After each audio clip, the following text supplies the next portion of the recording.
Tes, tes, tes, satu, dua. Oke.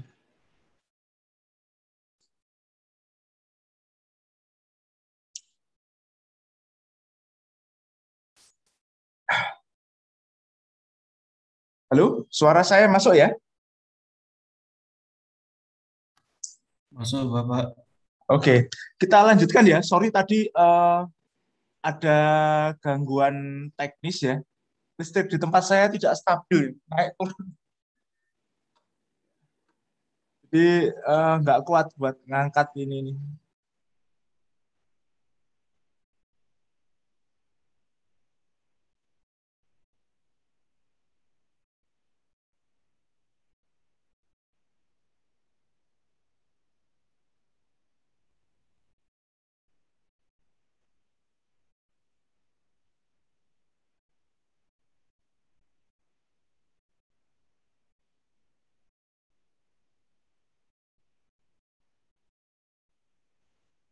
Oke, kita ulangi lagi sedikit ya.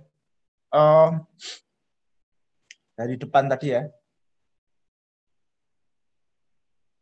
Oke, nah jadi kita punya sebuah mesin sentrifugal gitu ya, yang diameter dalamnya ini kurang lebih 75 milimeter, lalu diameter luarnya ini 305 milimeter. Oke. Nah, lalu tinggi sudunya sama 45. Jadi kalau kita gambar gitu ya, ini sebenarnya ini di sini ada sudu yang naik ke atas begini ya. Ini kurang lebih begini. Nah, ini naiknya ini yang 45 itu naiknya ini. Naiknya sudu ke atas itu. Jadi sudut beta satunya 45 derajat, beta 2-nya 30 derajat. Lalu kemudian mesin fluidanya ini pompa berputar pada 1.500 rpm. Lalu diketahui bahwa fluida masuknya itu masuk tanpa prefill. Jadi alfa satunya 90 derajat. Oke.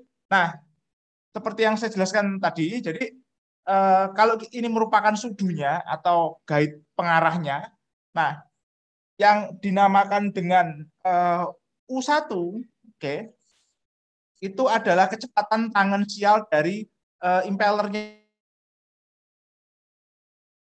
yang berputar ini. Oke. Jadi kalau di inlet, maka U-nya ini, itu U1 ya sama dengan omega kali R1 atau omega kali D1/2.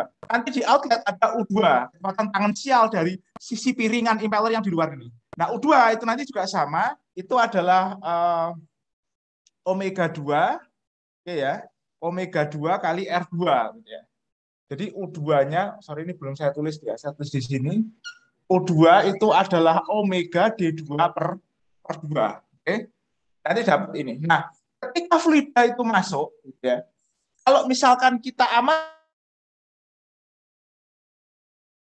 dari sisi di mana kita ikut berputar, gitu. Misalkan kita taruh alat ukur di sini, kita ikut berputar, nanti kecepatan yang terukur, kecepatan fluida masuk yang terukur disebut sebagai B1 atau kecepatan relatif. Ya. Nah, tapi kalau kita itu ukur dari posisi kita diam melihat piringannya berputar, nanti yang terukur adalah U1, kecepatan absolut, gitu ya. Ya itu bedanya. Nah, kenapa? Karena struktur cuma W1, karena alat ukurnya atau pengukurnya itu ikut berputar bersama piringannya.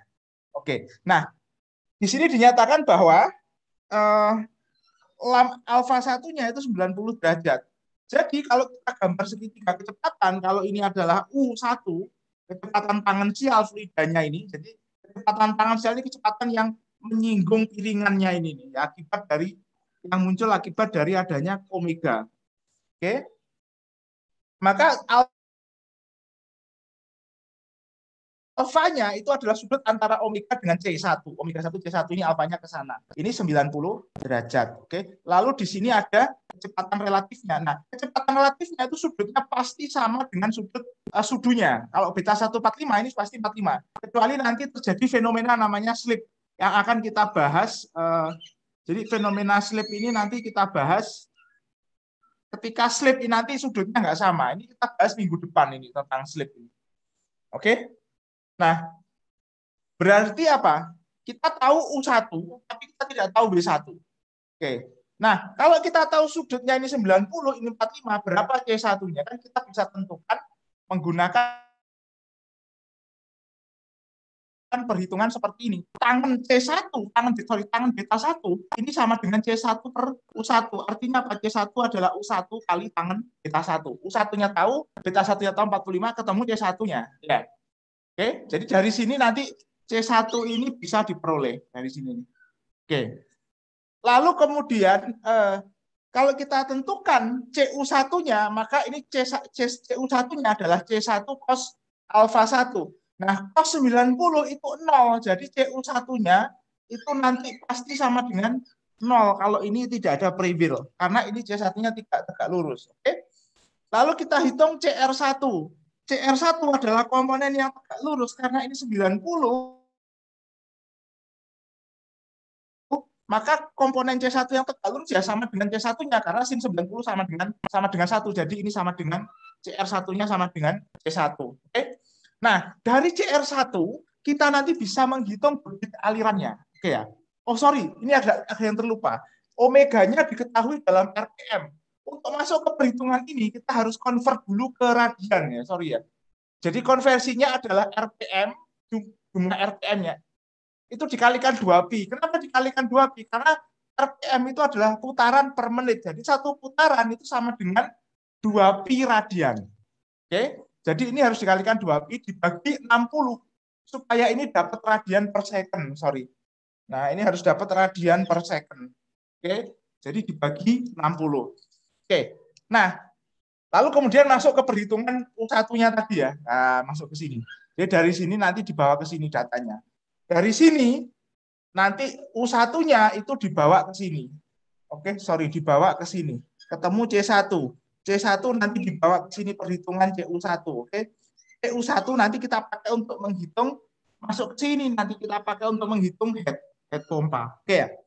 Lalu kita hitung CR1. Sudah dapat CR1, kemudian CR1 ini masuk ke sini nih.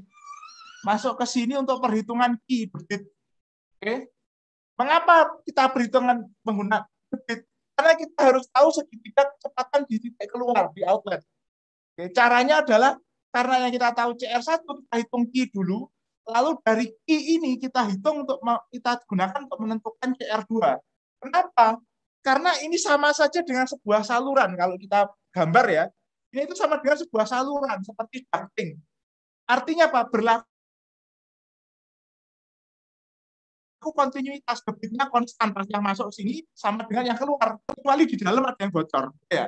Tapi ini pasti berlaku kontinuitas debitnya konstan. Jadi kalau kita tahu debit di sini, debit di titik keluar ini pasti sama. Oke ya. Jadi kalau kita tahu debit di masuk, maka debit di keluar ini pasti sama, sehingga kita bisa hitung CR2. Oke. Nah, lalu setelah kita hitung CR2, kita harus menentukan ujungnya itu adalah CU2 supaya kita bisa menghitung head di sini. Jadi head pompa ini kan rumusnya adalah U2 CU2 dikurangi U1 CU1 dibagi D. Nah, jadi kita itu harus tahu CR2 supaya kita bisa menghitung CU2. Nah, kalau kita lihat CR2 ini adalah komponen vertikal dari C2. Ini C2-nya di sini. Alfa 2-nya ini kita tidak tahu berapa. Oke, tapi yang jelas ini beta 2 kita tahu 30 derajat. Oke, dari soal ini tadi. Kita tahu ini 30 derajat. Nah, oleh karena itu, kita untuk menghitung CU2, kita harus menggunakan dulu WU2. Jadi nanti, karena yang diketahui cuma U2, kita nggak tahu C2-nya berapa. C2-nya ini misterius ini juga, kita nggak tahu. Oke. Kita tahu CR2, kita tahu U2. Maka kita bisa hitung CU2, karena CU2 dari sini ke sini, WU2 dari sini ke sini, sedangkan jumlah CU2 dan WU2 itu sama dengan U2. Maka kita bisa peroleh CU2-nya sebagai U2 dikurangi WU2. Nah, WU2-nya sendiri itu adalah ini, apa? Kalau kita lihat ya, di sini ya, saya tulis di sini.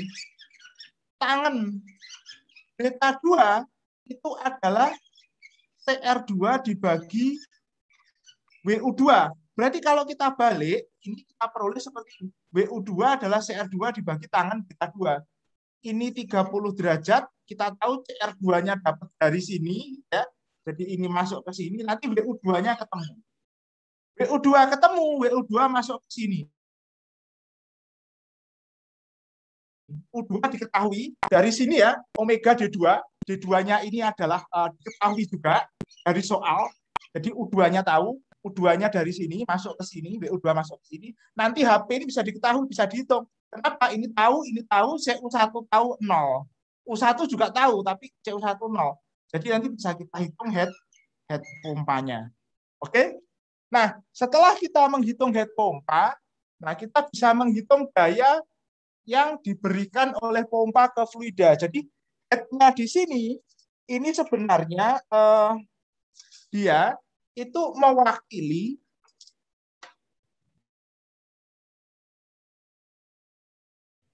dari head yang dipindahkan oleh impeller pompa ketika dia berputar kepada fluida yang mengalir di dalamnya. Jadi head ini adalah semacam energi atau tekanan yang dipindahkan ditransfer oleh impeller ini kepada fluida yang mengalir masuk ke dalamnya.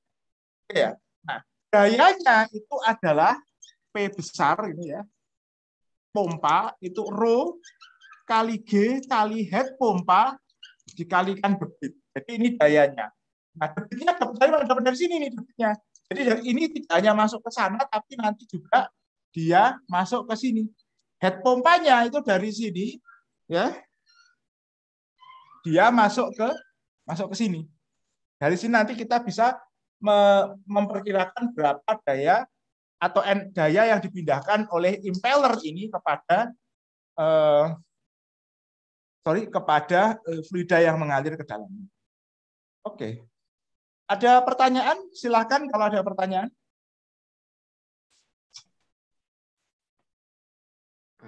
Assalamualaikum warahmatullahi wabarakatuh. Perkenalkan, saya Firnanda Suryardiansah dari kelas TP3B, Pak. Mohon izin bertanya, Pak.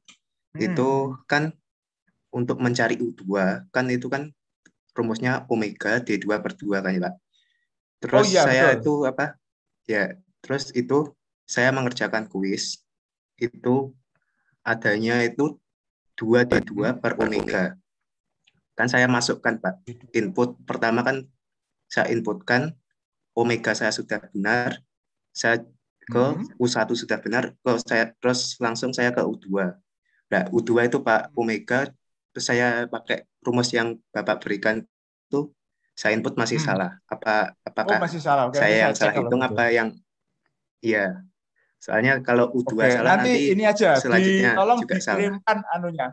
Dikirimkan datanya lewat WA aja ya. Oh iya Pak. Jadi itu ya. Tolong data omeganya berapa itu tolong dikirimkan lewat WA, sama ketemunya U2-nya berapa ya. Oke? Ya. Sama itu Pak, di kuis yang untuk mencari WU2 itu kan hanya bisa dicari dengan rumus CR2 per tan beta 2. Nah, saya jawab itu tuh salah Pak gitu. Kan ada satu lagi tuh kalau nggak salah juga nggak sesuai juga angkanya. Ya. Oh, di kuis yang bukan perhitungan ya. Oke, nanti saya cek lagi ya gitu. Berarti ada dua ya. Ya, yang bukan perhitungan U2 sama WU2 aja, Pak. Terima kasih. Oke, ada lagi? Oke, nanti saya cek berarti ini ya. Ini sama ini. Ini yang diperhitungan berarti ya. U2 yang diperhitungan ya. Yang ini yang di formula ya. Oke. Iya, Pak. Yang U2 yang diperhitungan. Oke.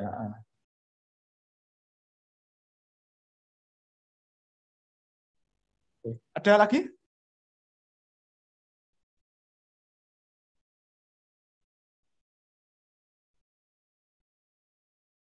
Ada pertanyaan lagi? Cukup itu saja?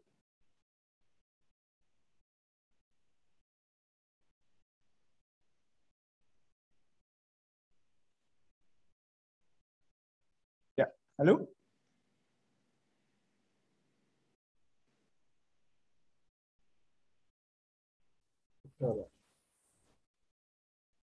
Ya, ada pertanyaan lagi?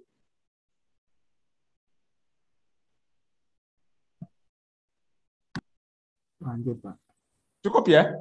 Cukup. Tidak ada lagi ya? Mohon izin bertanya, Bapak. Oke, silahkan. Ya. Kenalkan, nama saya Ahmad Barat Sri Vandalvian.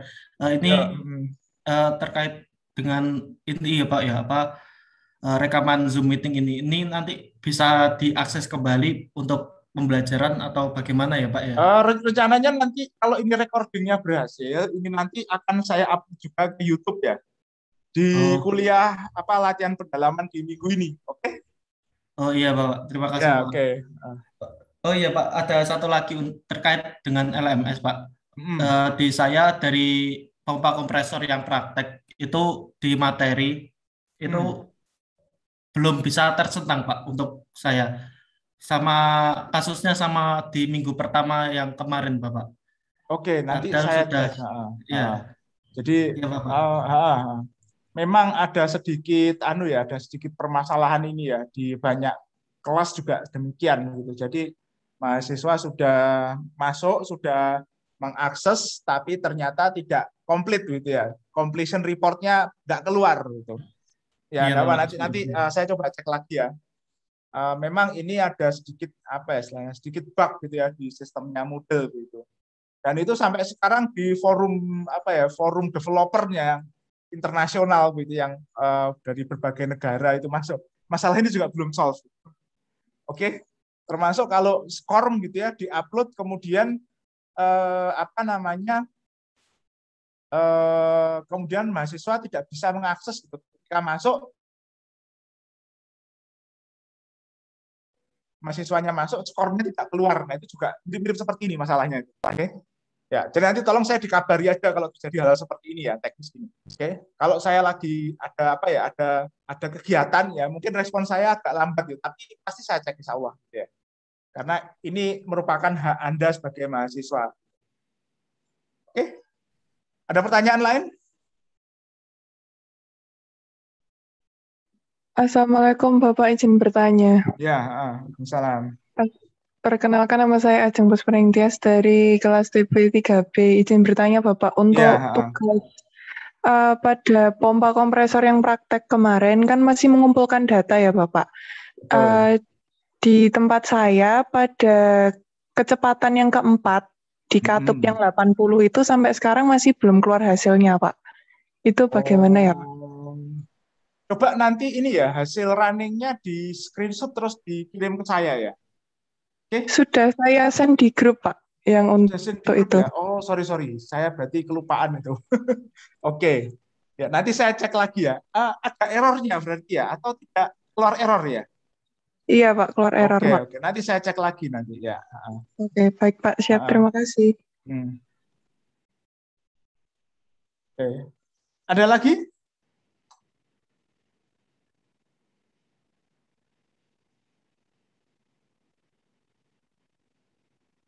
Oke, ada pertanyaan lagi kira-kira?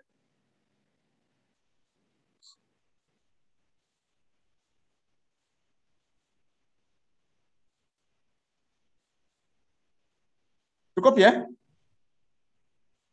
Mungkin sudah cukup, Bapak. Oke, baik. Kalau begitu kita cukupkan untuk kuliah online sinkron untuk minggu ini. Sampai ketemu di kesempatan selanjutnya ya. Oke, Assalamualaikum warahmatullahi wabarakatuh. Waalaikumsalam. Terima kasih Bapak. Yuk, saya N ya. Iya Pak.